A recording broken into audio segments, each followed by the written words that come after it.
Facteur d'épanouissement personnel, la lecture joue un rôle important dans le développement d'une personne. Chez l'enfant particulièrement, son rôle se veut primordial. Grâce aux nombreuses histoires qu'elle propose, la lecture permet à l'enfant de découvrir non seulement de nouveaux mots, mais également d'améliorer et d'enrichir son vocabulaire. C'est donc pour faciliter et aider l'enfant à mieux cibler ses goûts en matière de lecture que les bibliothèques leur ouvrent les portes en proposant différents types d'ouvrages adaptés à leur niveau, comme ici au CCL Agoué. Nous travaillons plus avec les élèves de l'école primaire préscolaire jusqu'aux universités, voire même les fonctionnaires. Donc l'importance de la lecture au niveau des tout petits que nous avons, parce que nous avons un rayon.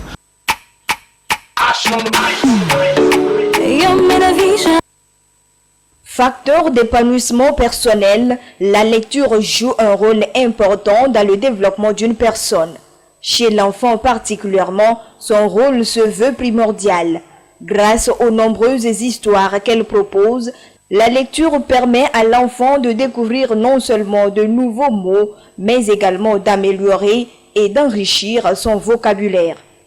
C'est donc pour faciliter et aider l'enfant à mieux cibler ses goûts en matière de lecture que les bibliothèques leur ouvrent les portes en proposant différents types d'ouvrages adaptés à leur niveau, comme ici au CCL Agoué. Nous travaillons plus avec les élèves de l'école primaire préscolaire jusqu'aux universités, voire même les fonctionnaires. Donc l'importance de la lecture au niveau des tout petits que nous avons, parce que nous avons un rayon dédié à ces enfants, là où nous trouvons la bibliothèque verte et la bibliothèque rose, et avec les bandes dessinées aussi. Chaque enfant trouve son importance dans cette lecture où il trouve les documents qu'il aime. Comme actuellement, dans la suite dans laquelle nous sommes, c'est les dessins animés qui préoccupent plus les enfants. Nous passons par les bandes dessinées d'abord avant d'aller au niveau des documents de spécialité où nous les accompagnons dans les lectures suivies et guidées. Ici, au Centre socioculturel Loyola, l'on procède régulièrement à l'actualisation des rayons des livres, en particulier celui dédié aux enfants, ceci dans le but d'être surtout en norme avec les programmes du système éducatif en cours. À cet effet, des collaborations étroites se font avec des établissements scolaires. Pour l'actualisation de nos rayons à la bibliothèque au Centre social Loyola, nous nous référons aux établissements scolaires collaborateurs des centres sociaux Loyola. Donc pour cette année, nous avons essayé d'effectuer des tournées dans les établissements scolaires pour pouvoir voir ce qu'ils ont dans leur programme, pour voir si ça concorde avec ce que nous avons dans notre bibliothèque. À notre grand étonnement, le système a changé dans l'établissement scolaire. Ils utilisent actuellement un système APC. Donc, pour avoir ces documents, pour actualiser notre bibliothèque, nous devons nous référer au ministère de l'Enseignement et aussi travailler en collaboration avec certains professeurs qui ont déjà accès à ce système-là pour pouvoir voir comment appuyer nos jeunes intellectuellement à la bibliothèque des centres sociaux Loyola. Cependant, approvisionner la bibliothèque en documents adaptés selon les niveaux des enfants n'est toujours pas chose facile. Dès lors, les bibliothécaires se voient obligés de faire appel à des partenaires. La bibliothèque ne se résume pas en une seule personne. Nous souhaiterions que ces enfants, ces jeunes viennent faire des propositions, des suggestions, selon les programmes qui sont dans les établissements, selon les répétiteurs dans les maisons, pour qu'ensemble, avec les donateurs locaux et internationaux, puissions voir si nous pouvons actualiser le fonds documentaire de notre centre. Actuellement, nous sommes dans le besoin au niveau de notre bibliothèque. Donc nous lançons un appel à tous ceux qui ont la bonne volonté de pouvoir nous venir en aide pour qu'on puisse actualiser notre bibliothèque pour le bien de nos jeunes, pour un Togo prospère. Assurer l'égalité d'accès à la lecture et aux sources documentaires à tous les enfants permettrait de leur garantir une indépendance intellectuelle et ainsi contribuer au progrès de la société.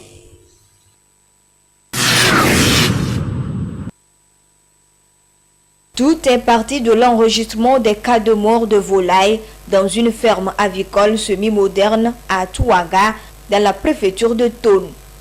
Après analyse par les services compétents, il s'est avéré être une virus grippale qui a attaqué l'exploitation. Le gouvernement l'a confirmé à travers un communiqué. Communiqué signé conjointement par les ministres en charge de la santé, de l'environnement et de l'élevage le lundi 31 janvier 2022. Face à cette situation, il est important et urgent d'éviter la propagation du virus aux autres fermes de volailles. Des mesures ont été donc prises par le gouvernement conformément au plan de riposte contre la grippe aviaire en vigueur au Togo.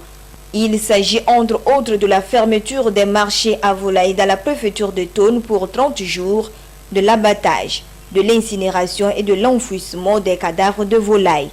Aussi, les poulaillers et les magasins de stockage seront détruits et l'exploitation concernée mise en quarantaine. Il est à souligner que la grippe aviaire est une maladie virale qui touche les oiseaux, principalement la volaille. Elle est très contagieuse et mortelle, détruisant ainsi sur son passage des milliers d'oiseaux domestiques et réduisant à néant les efforts des éleveurs. Pour le moment, fort heureusement, c'est une seule ferme avicole qui est touchée au Togo. Le gouvernement appelle à la vigilance et à la collaboration des populations en signalant des décès inexpliqués de volailles.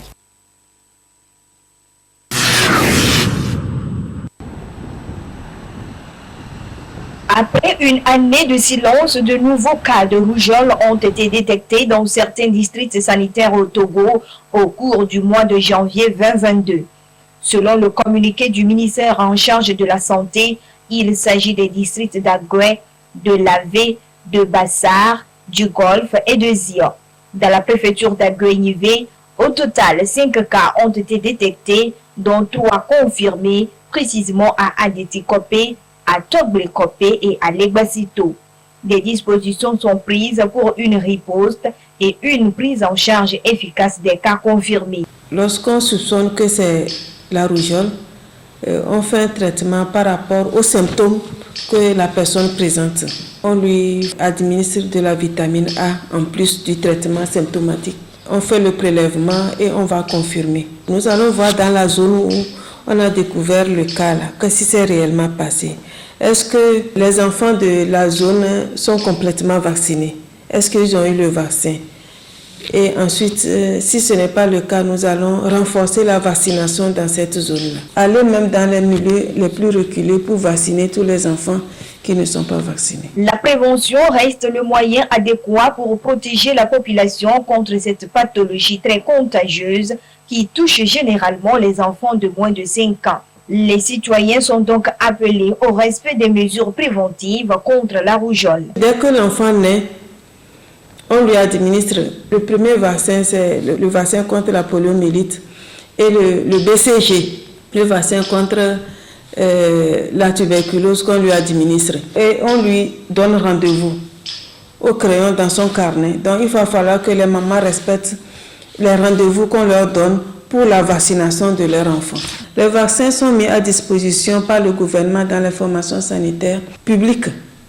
Les vaccins sont gratuits et nous invitons les mamans à faire vacciner leurs enfants afin d'éviter cette épidémie de rougeole. La rougeole est une maladie virale qui se manifeste sous diverses formes et peut entraîner des complications graves chez le malade. Les complications peuvent être la surinfection, elle peut entraîner une pneumonie chez les enfants, une encéphalite ou bien des diarrhées par rapport aux symptômes que l'enfant présente. Donc, ces complications peuvent entraîner des décès. Chez les enfants malnutris et les enfants ayant une immunité très faible, la rougeole se transmet par voie aérienne à travers les gouttelettes suspendues dans l'air. Et elle se manifeste comment? Par la fièvre d'abord. La personne présente une fièvre, ensuite la toux, les éruptions cutanées qu'on appelle généralement les boutons qui apparaissent sur le visage. Ensuite, la personne peut tousser et puis présenter un rhume et les yeux rouges. En cas de ces symptômes, il est conseillé de se rendre au plus tôt dans un centre de santé pour une prise en charge. Les autorités sanitaires prévoient un renforcement du système de surveillance épidémiologique et d'alerte précoce, ainsi que la sensibilisation des populations. Une formation professionnelle, méthodique et complète à une autre. Mademoiselle Gloria Stella a aimé le métier de couture et après la période d'essai, elle a réuni les moyens pour signer son contrat d'apprentissage. Comme dans tout corps de métier, la signature d'un contrat d'apprentissage est une étape importante avant de poursuivre la formation. Et presque tous les apprentis que nous avons rencontrés dans les ateliers de couture visités ont respecté la démarche. En matière de contrat, quand j'étais venu, c'était pas facile pour moi. Mais grâce à Dieu et grâce à ma soumission, tout va mieux.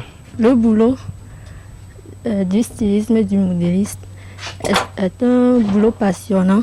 Je suis prête à avancer et finir les 3 ans dans l'apprenti. Le contrat d'apprentissage est un accord de volonté réciproque signé entre l'apprenti et le patron. Il est aussi important pour l'apprenti que le patron. Le contrat de l'apprentissage est un point clé avant que l'apprenant ne commence sa formation. Il y a plusieurs types de contrats. Chacun avec sa particularité. Moi je veux faire ça, moi je veux ça, moi je veux venir à telle heure, moi je veux ça. Et puis c'est toujours un consensus entre le patron, l'apprenant et les parents de l'apprenant. Et puis ça marche. La durée de formation, ici chez moi c'est 3 ans. Mais il y a certains qui viennent, ils demandent qu'ils vont faire 2 ans. Ça dépend de la capacité de la personne même. Tu vois, si la personne demande qu'il veut faire moins, donc il va payer plus que celui qui veut faire 3 ans. Donc il y a tout cela qui joue. Comme si c'était là, non, il y a des filles à dommer. Et on avait contrat. Mais dodo de moulin miku de vieux domoa. Les vieux chamanyan qui bévo. Donc il faut que contrat de la non mia domé. Contrat non bio. Pour le sport passe à mieux. De là que contrat peut-être les biens n'a c'est pas cette médecine. Pas tout tout est médaille. Biens passer pour trop. Là pour moment là ce sont mal pour contrat non. Son ma passe de médecine. Des conditions sont à remplir avant de signer un contrat d'apprentissage. Dans ce processus, il y a des droits, des devoirs et des obligations pour les deux parties. Dire que le patron a le droit d'apprendre à l'apprenti ce qu'il doit savoir et le patron aussi doit prendre l'apprenti comme il était son propre enfant. Il doit essayer de lui donner un amour pour que l'apprenant aussi puisse avoir l'amour du métier. La jeunesse aujourd'hui veut tout avoir en même temps sur le champ. Si certains se décident à venir se faire former, là, il faut vraiment les accueillir et savoir comment le patron aussi doit se comporter envers les apprenants. Et l'apprenant a aussi le devoir de respecter son patron, de respecter ses supérieurs et de respecter les clients aussi qui viennent dans l'atelier, doit être à l'heure. Et tout cela se dit dans le contrat. Le patron doit tenir fort l'apprenti, doit faire d'une manière que l'apprenti réussit. Il doit montrer la connaissance. Tel que l'apprenti peut être en bête, mais le patron, le devoir, c'est de faire tout pour que l'apprenti réussisse.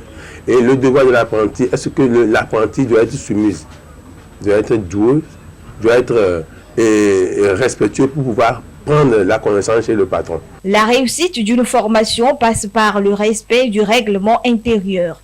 Les apprentis et les patrons d'ateliers sont invités à se conformer aux dispositions contenues dans le contrat d'apprentissage pour assurer une bonne formation.